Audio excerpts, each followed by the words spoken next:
ke distributor kita, ke pasar untuk memenuhi kebutuhan. Harga tidak boleh jual harga baru. Kita minta mereka gitu Pak. Sama seperti yang kita lihat di BKP kemarin Pak, sebagian minyaknya udah dibayar nanti Pak. Ya, Udah penuh. ini sudah penuh. Yang masih isi yang masalahnya apa beda? Nah, kalau yang niaga ini adalah minyak curah biasa, yang super itu adalah minyak industri.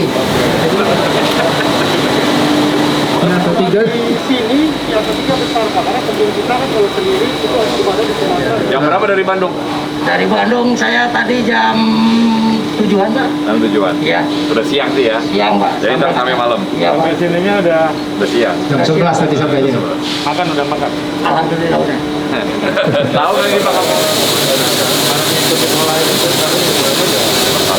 Ya, kalau Yang sin itu ya, yang masuk ke sin itu ya. Saya pertama kali. Cuman itu kalau pabrik AAJ doang yang supply Pak, harga susah turun loh Pak. Hari ini kita ingin mengetahui progres perkembangan dari harga minyak curah setelah pemerintah menetapkan HET 14.000 atau 15.500. Tadi kita melaksanakan kegiatan langsung sidak ke pasar untuk memastikan bahwa hari ini minyak curah sudah tersedia.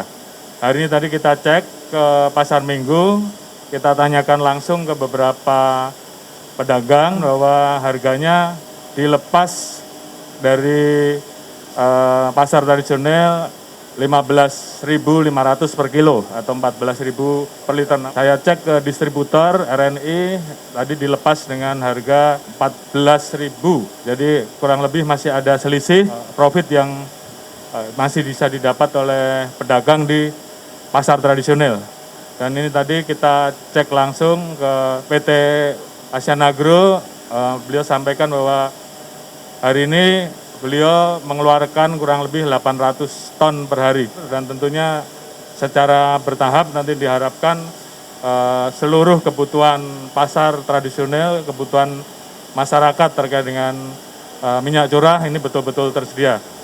Tentunya kami, Polri, tentunya akan membantu, mengawasi pendistribusiannya, sehingga harganya sesuai dengan yang ditentukan. Saya ingatkan, tolong untuk dijaga disiplin terkait dengan rantai suplai yang sudah ditentukan, jangan ada yang melakukan penyimpangan. Apalagi yang harusnya masuk ke jalur konsumen, dibelokkan ke industri. Pasti kita tindak tegas.